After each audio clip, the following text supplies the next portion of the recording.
Hi guys, it's me again.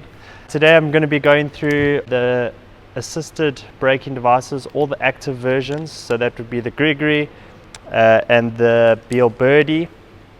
And our buddies in Cape Town will be showing you how to use the Revo. Basically with these active braking devices, it just means that there's a moving part in the belay device. So in the case of the GriGri and the Beal Birdie, there's a camming mechanism that basically just pinches the rope. Once again here, I need to remind everyone these are not hands-free devices. They help you hold the rope, but you still need to hold the rope. And the basic rules, like when I went over everything with the passive assisted braking devices, you're going to check that your device is loaded correctly using the diagram on the side, but remember the rope for the brake end always comes out the front. You will always do a squeeze test on your carabiner and a tug test out the top to check that it's loaded through the device correctly, and then again always revert back to the default position, 2 hands below the device in a locked off position.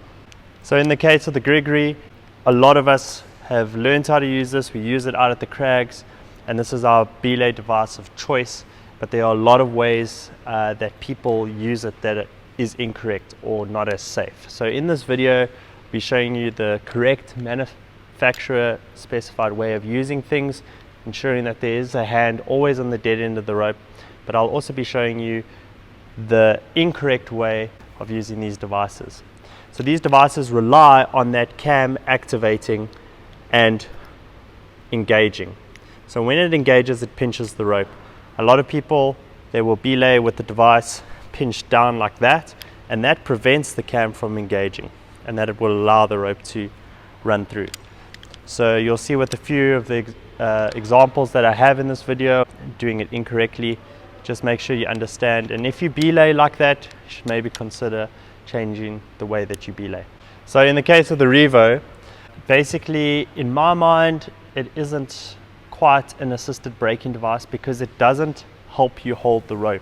What it does is once the rope moves through the device at a certain speed, it will then engage and then help you brake.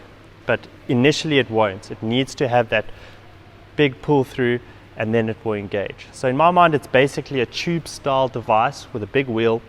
And if you enjoy belaying with an ATC and like that smooth motion, with a bit of a backup, the Revo would be for you. So you would belay exactly like a tube style device, and if something does go wrong, you as the belayer pass out or anything like that, your climber might take a bigger fall, but at least you know you have a bit of a backup rather than on a tube style device where you have no backup. So just be aware that if you do use a Revo, your initial lock off would have to be back in your default position, locked off, and that will make sure that you are holding the climber. So just a side note on the Revo, interestingly, when we talk about the device orientation and it's loaded correctly or incorrectly, you actually can't load it incorrectly with the rope through the device. Just make sure that the dead end of the rope that you want to lock off is coming out the front. But if you load it backwards or forwards, it doesn't actually matter. The wheel is omnidirectional, it can move in any direction.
Gonna add that to the blooper reel.